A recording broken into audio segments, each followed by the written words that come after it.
అందరికీ నమస్కారం. మా పార్లమెంటరీ పార్టీ మీటింగ్ ఇప్పుడే మా అధ్యక్షులు జగన్మోహన్ రెడ్డి గారి నాయకత్వంలో జరుపుకోవడం జరిగింది. దానిలో ముఖ్యంగా ఈ రాష్ట్రానికి స్టేట్ రీఆర్గనైజేషన్ సమయంలో ఇచ్చినటువంటి యాక్ట్లో ఇచ్చినటువంటి హామీలు కానివ్వండి, ముఖ్యంగా రాజ్యసభలో ఆనాటి ప్రధానమంత్రి గారు డాక్టర్ మన్మోహన్ సింగ్ గారు చెప్పిన విషయం, ఆంధ్రప్రదేశ్కి స్పెషల్ స్టేటస్ ఇస్తామన్న విషయం, దాన్ని ఈనాడు ప్రభుత్వాలు మరిచి దానికి అవసరం లేదు, ఏదో స్పెషల్ ప్యాకేజ్ అని రకరకాలుగా చెప్తున్న సందర్భంలో మొదటి నుంచి కూడా వైఎస్ఆర్ కాంగ్రెస్ పార్టీ తప్పనిసరిగా ఈ రాష్ట్రానికి స్పెషల్ స్టేటస్ ఇస్తేనే ఈ రాష్ట్రం అభివృద్ధి చెందుతుంది, పారిశ్రామికంగా అభివృద్ధి చెందుతుంది, ఆ విధంగా నిరుద్యోగులందరికీ కూడా ఉద్యోగ అవకాశాలు వస్తాయి. ఈరోజు రాష్ట్రంలో చాలామంది, అందరికీ తెలుసు, ఇంజనీరింగ్ కాలేజెస్ కానీ ఎంసీఏలు ఎంబీఏలు ఇవన్నీ కూడా విరివిగా స్థాపించబడినాయి కాబట్టి అందరూ చదువుకుంటున్నారు. డాక్టర్ రాజశేఖర రెడ్డి గారు ఇచ్చినటువంటి ఫీజు రాయితీలు అందరూ పిల్లలు కూడా చదువుకునే అవకాశం వచ్చింది కాబట్టి అందరూ విద్యావంతులు అవుతున్నారు.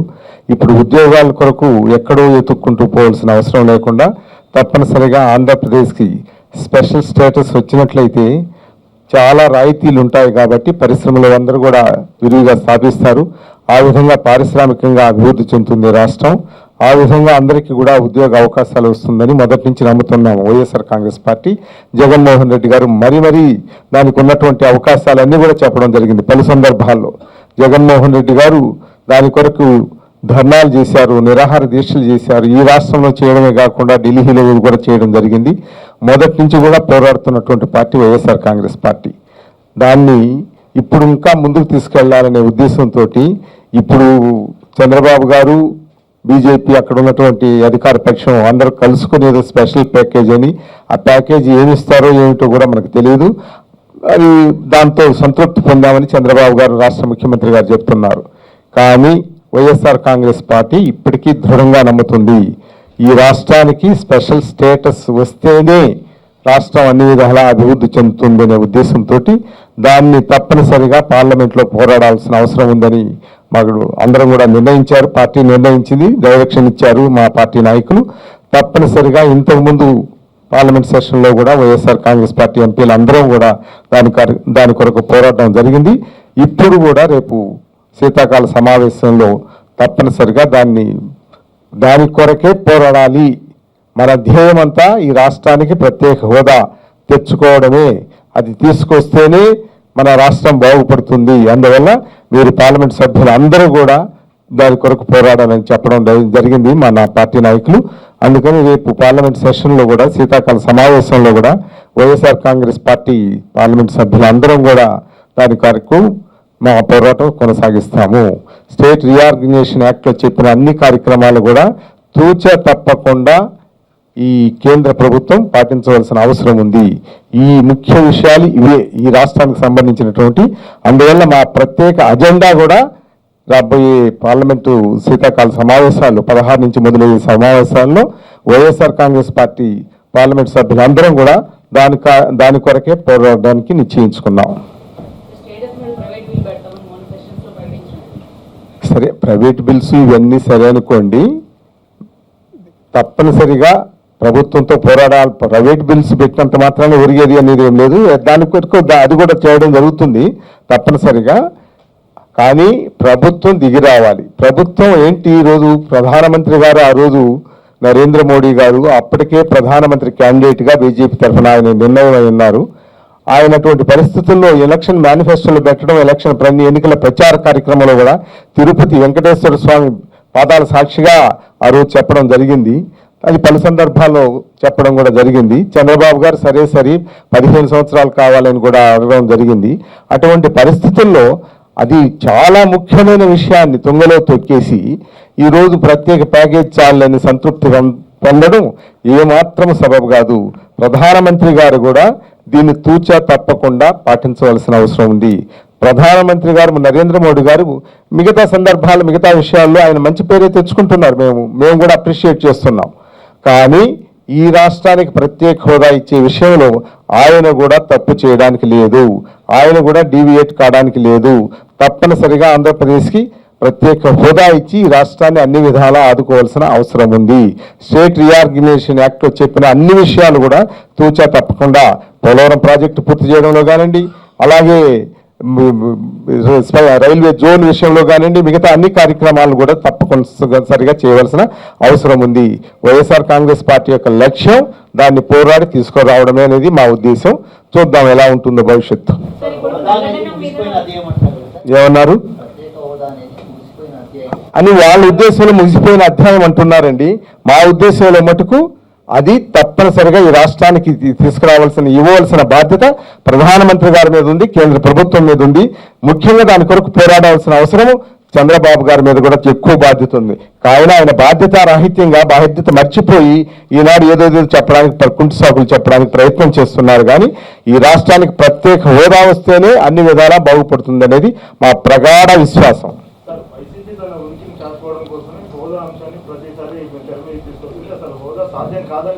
సాధ్యం కాకపోవడం ఏంటండి?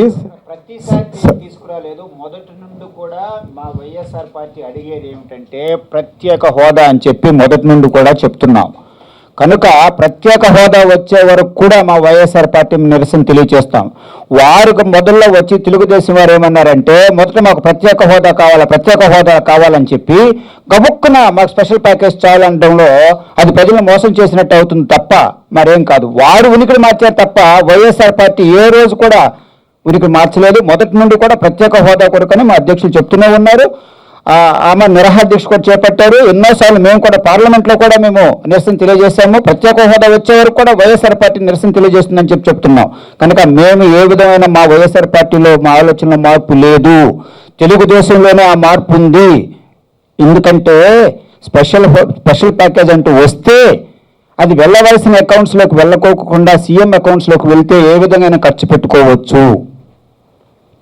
కనుక ఈ విధంగా వారికి ఉపయోగించుకోవడానికి ప్రజలను ఏదైనా మోసం చేయడానికి ఈ స్పెషల్ ప్యాకేజీ అడుగుతున్నారు తప్ప స్పెషల్ స్టేటస్ అంటూ వస్తే అన్ని విధాల అన్ని డిపార్ట్మెంట్లో ప్రతి చోట రాయితీలకు కానీ పరిశ్రమల అభివృద్ధికి కూడా చాలా బాగుంటుంది. కనుక తప్పనిసరిగా వైఎస్ఆర్ పార్టీ మొదటి నుంచి అడుగుతున్నాం. మాలో మార్పు లేదు. ప్రత్యేక హోదా కొరకే మేము పోరాడతాం, నిరసన తెలియజేస్తాం చివరి వరకు అని చెప్పి మళ్ళీ ఒకసారి తెలియజేస్తున్నాం. అది కూడా డిస్కస్ చేశారండి. మా పార్టీ అధ్యక్షుడు జగన్మోహన్ రెడ్డి గారు స్పష్టంగా చెప్పడం జరిగింది. YSR Congress party special category విషయంలో ఈ సమావేశాల్లో తర్వాత బడ్జెట్ సమావేశాల్లో కూడా పార్లమెంట్ లోపల తప్పకుండా స్పెషల్ కేటగిరీకి సాధించే దిశగా పోరాటం చేస్తాం. అప్పుడు కూడా సాధించలేని పరిస్థితుల్లో రాజీనామాలకి చేసైనా సరే దీని మీద పోరాటం ఉధృతం చేసి మళ్ళా బై ఎలక్షన్స్కి వెళ్ళాలనేది మా అధ్యక్షుడు గారు ఇది. దాని ప్రకారం మేము పార్లమెంట్ సభ్యులందరం కూడా ఆయన ఎప్పుడు రాజీనామా చేయమంటే అప్పుడు రాజీనామా చేయడానికి సిద్ధంగా ఉన్నాం. రాష్ట్రానికి ప్రత్యేక హోదా సాధించే దాంట్లో ఇంకొక అంశం మీరు అడుగుతున్నారు ఇందాక, ప్రైవేట్ మెంబర్ బిల్ మేము లాస్ట్ సెక్షన్లోనే పెట్టామమ్మా. దాంట్లో కరెక్షన్ ఉండి కొంచెం మళ్ళా కరెక్షన్ చేసి మళ్ళీ పంపించుకున్నారు. మళ్ళీ ఈ సమావేశాల్లో కూడా అది బిల్లు కరెక్షన్ చేసి సబ్మిట్ చేస్తాం. తప్పకుండా ప్రైవేట్ మెంబర్ బిల్లు మూవ్ చేస్తాం. ఇంకో ప్రధాన అంశం మీరు అడుగుతున్నారు, ప్రత్యేక హోదా విషయం ముగిసిన అంశమే అని. ప్రత్యేక హోదా విషయం ముగిసిన అంశం వెంకయ్యనాయుడు గారి దృష్టిలోను చంద్రబాబు నాయుడు గారి దృష్టిలో ఏమన్నా ముగిసిన అంశమే కానీ ఈ రాష్ట్రానికి సంబంధించిన 5 కోట్ల ప్రజల దృష్టిలో మాత్రం ప్రత్యేక హోదా అంశం సాధించే వరకు అది ఉంటుంది. ఎందుకంటే అది పార్లమెంటు సాక్షిగా ఇచ్చిన హామీ.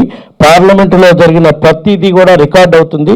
ఆ రికార్డు పరంగా అది అమలు చేయాల్సిన బాధ్యత కేంద్ర ప్రభుత్వం ఉంటుంది. అది సాధించేంత వరకు కూడా పార్లమెంటు సాక్షిగా ఇచ్చిన హామీలన్నీ కూడా వైఎస్ఆర్ కాంగ్రెస్ పార్టీ పోరాటం చేస్తూనే ఉంటుంది.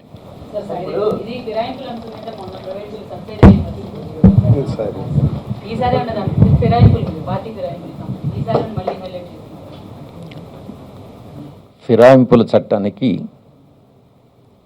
యాంటీ డిఫెక్షన్ లాకి ఒక ప్రైవేట్ మెంబర్ బిల్లుని ప్రవేశపెట్టడం జరిగింది.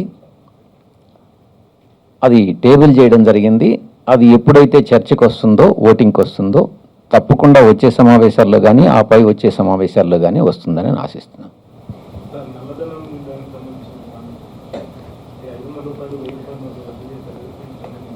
ముఖ్యమంత్రి ఢిల్లీ ముఖ్యమంత్రి నల్లధనం ఎవరు లిస్టు బయటపెట్టాలంటున్నారు. సో మన ఆంధ్రాలో కూడా లిస్టు బయటపెట్టాలని డిమాండ్స్ అంటే ఇప్పుడు ఇలాంటి చర్చ జరుగుతున్న టైంలో పార్లమెంట్ సమావేశాలు జరుగుతున్నాయి కాబట్టి ఎక్కువగా దీని మీదే కాన్సెప్ట్. మా పార్టీ యొక్క విధి విధానాలని ఇదే పత్రికా సమావేశంలో చాలా స్పష్టంగా చెప్పడం జరిగింది.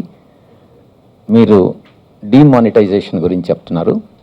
డీమానిటైజేషన్ అన్నటువంటి దాన్ని మన పార్టీ సమర్థించింది అన్నటువంటిది మీకు తెలుసు. వైసీపీ నేతల్లోకి నల్లధనం ఎక్కువ ఉంది, అందుకని ఇంతవరకు పార్టీ అధినేత కూడా స్పందించలేని సోమిరెడ్డి చంద్రమోహన్ రెడ్డి లాంటి వాళ్ళు పార్టీ పరంగా స్పందించడం జరిగింది కదండి. ఒక్కరు చెప్పడం వలన గబుక్కుని ఇక్కడ వైఎస్ఆర్ పార్టీ ఖండించడానికి ఇక్కడ గ్రౌండ్ రియాలిటీ వేరు సార్. కామన్ మ్యాన్ నిజంగా గత 3 రోజుల నుంచి చూస్తున్నారు. ఇవేమైనా మీరు హైలైట్ చేసే అవకాశం ఉందా పార్లమెంట్? లిస్ట్ బయట పెట్టాలని ఏమైనా డిమాండ్ చేసే అవకాశం ఉందా సార్? ఏపీలో ఉన్న 4 మంది ఎవరైనా ఉంటూ దాని లిస్ట్ ఒకటి బయట పెట్టాలి. ఇప్పుడు మీరు డీమానిటైజేషన్లో లిస్ట్ అంటూ ఏముండదు. ఎవరి దగ్గర అయితే క్యాష్ ఉంటుందో 500 రూపీ నోట్స్ ఉంటాయో 1000 రూపీస్ నోట్స్ ఉంటాయో అవి వెళ్ళి బ్యాంకులో డిపాజిట్ చేసుకొని ఆ తర్వాత కొత్తగా వచ్చేటటువంటి 500 నోట్స్ 2000 నోట్స్ తీసుకోవచ్చని గవర్నమెంట్ చాలా స్పష్టంగా చెప్పింది. లేదు, మీరు అడిగిన ప్రశ్నకి అది ఆటోమేటిక్గా వస్తుంది. అది 30 ఒకసారి బ్యాంకులో డిసెంబర్ అయిన తర్వాత అదే ప్రతి ఒక్కరు ఎవరైతే వాళ్ళ లిమిట్స్ దాటి వెళ్తున్నారో అది రావడానికి అవకాశం ఉంది. అలాగే మార్చి 31 వరకు కూడా టైం ఇచ్చారు కనుక అది ఆటోమేటిక్గా బయటకు వస్తుంది. ఇప్పుడు ప్రస్తుతానికి చెప్పడంలో కష్టం. ఏపీకి ప్రత్యేక హోదా కోసం మీరు పోరాడుతున్నారు అలాగే లెఫ్ట్ పార్టీలు పవన్ కళ్యాణ్ అంటే వేరు కాకుండా కామన్గా కలిసి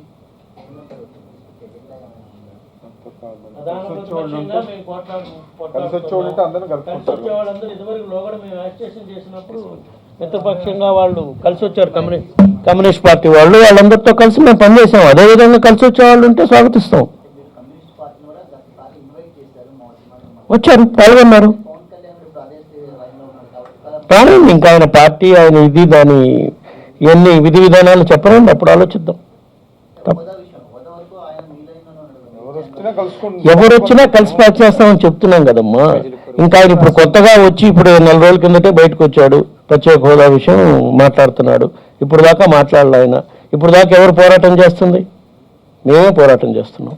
మాతో కలిసి వస్తామని వాళ్ళు ముందుకు వస్తే తప్పకుండా కలిసిపోయేదానికి మేము ఆలోచిస్తాం. మాకేం ఇబ్బందిలే.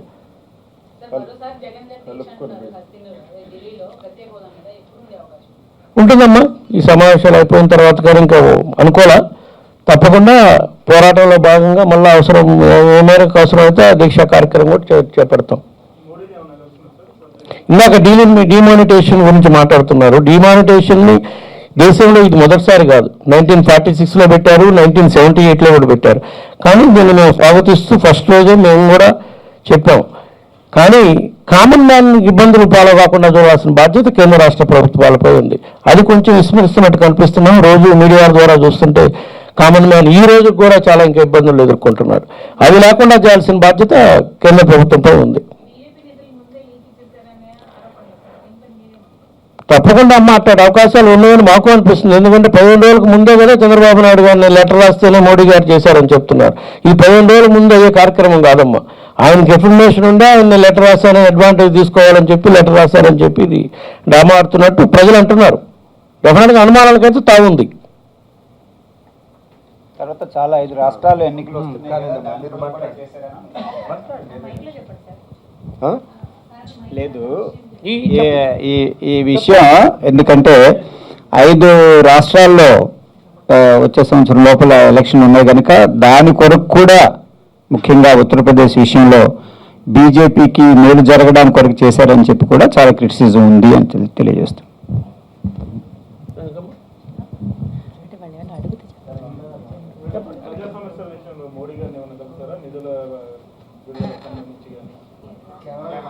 అది మేము రెగ్యులర్గా ఇండివిజువల్గా మా కాన్స్టిట్యున్సీకి కావాల్సిన విషయాలపైన మేము ప్రధానమంత్రిని కలుస్తూ ఉంటాం. అది ఎప్పుడు కలుస్తుంటాం కాబట్టి ఇట్ కంటిన్యూ అండి. ఏంటండి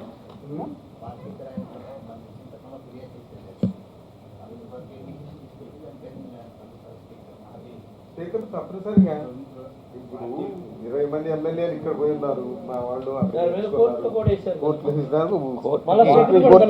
వాళ్ళ అధికారంలో ఉన్నారు కనుక అది ఏం చర్చించట్లేదు. అధికారంలో ఉన్నారు, చర్చించలేదు. లేదు ఎంపీల విషయంలో మేము ఆల్రెడీ ఇప్పుడు 3 సార్లు ఇచ్చాము నోటీసు. అది వాళ్ళు ప్రివిలేజ్ కమిటీ దీనికి ఎథిక్స్ కమిటీకి మూవ్ చేశామని చెప్పారు. 1 year అయిపోయింది. ఆ మూవ్ చేశామని చెప్పి కూడా దాదాపు 1 year పైన అయింది. స్పీకర్ని మొన్న పార్లమెంట్ సమావేశాల్లో మేము కలవడం జరిగింది. మళ్ళా ఈ పార్లమెంట్ సమావేశాల్లో కూడా స్పీకర్ని కలిసి ఈ అనర్హత వేటు విషయంలో ఏదైనా త్వరగా చర్యలు తీసుకోకపోతే మేము చట్టపరమైన దీనికి కూడా పోవాల్సిందని చెప్పాలనుకుని కూడా డిసైడ్ అయ్యాం. ఒక విధంగా చెప్పాలంటే మా నాయకులు జగన్మోహన్ రెడ్డి గారు ఏం చేశారు, అక్కడికి వెళ్ళినప్పుడు ఎలక్షన్ కమిషన్ అనే చోట్ల కూడా ఇప్పుడు స్పీకర్ అధికారం ఆవిడ కానీ ఆయన కానీ వారి చేతిలో ఉంది కనుక వారి అధికారంలో ఉన్నప్పుడు ఏ విధమైన చర్య ఈ యాంటీ డిఫెక్షన్ తీసుకోవట్లేదు కనుక ఇక్కడ నుండి స్పీకర్ దగ్గర నుంచి ఆ అధికారం తీసేసి ఎలక్షన్ కమిషన్కి ఇస్తే బాగుండని చెప్పి మా అధ్యక్షులు జగన్మోహన్ రెడ్డి గారు కూడా సూచించారు ఢిల్లీలో.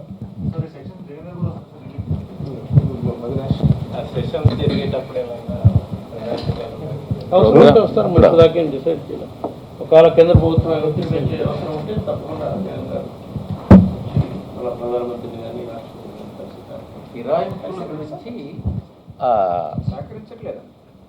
ఫిరాయింపుల గురించి మా పార్టీ అన్నగారు ఆల్రెడీ సుప్రీంకోర్టులో ఎస్ఎల్పి ఫైల్ చేయడం జరిగింది. సుప్రీంకోర్టు ఆదేశాల ప్రకారం హైకోర్టుని మా పార్టీ ఎమ్మెల్యే విశ్వేశ్వరరెడ్డి గారు రిట్ పిటిషన్ ఫైల్ చేయడం జరిగింది. ఎనీహౌ సుప్రీంకోర్టు ముందు ఆల్రెడీ తెలంగాణకు సంబంధించి ఈ యొక్క కేసు పెండింగ్ ఉంది కాబట్టి రాజ్యాంగ ధర్మాసనానికి దాన్ని నివేదించడం జరిగింది. రాజ్యాంగ ధర్మాసనం ఒక్కసారి జడ్జిమెంట్ ఇచ్చిన తర్వాత ఆ జడ్జిమెంట్ ప్రతి ఒక్కరికి కూడా అప్లై అవుతుంది. అంటే సార్ మీరు అప్రోచ్ అయితేనేమో ఇక్కడ స్పీకర్ దగ్గర అసెంబ్లీలో తెచ్చుకోండి అని చెప్పారు. సుప్రీంకోర్టులో అప్రోచ్ అయితే సార్ మేకపాటి గారు ఇక్కడ తెలంగాణ వాళ్ళు వెళ్తేనేమో స్పీకర్కి మీ లీగల్ నోటీస్ ఒక్కసారి రాజ్యాంగ ధర్మాసనానికి నివేదించిన తర్వాత రాజ్యాంగ ధర్మాసనం ఏది నిర్ణయిస్తుందో దేశంలో ఉండేటటువంటి అన్ని హైకోర్టులు అన్ని ధర్మాసనాలు ఇంక్లూడింగ్ రాజ్యాంగ ధర్మాసనం ఏదైతే నిర్ణయిస్తుందో సుప్రీంకోర్టులో ఉన్నటువంటి అన్ని బెంచెస్ కూడా అది ఫాలో కావాల్సినటువంటి అవసరం ఉంటుంది, ఆవశ్యకత ఉంటుంది. Thank you.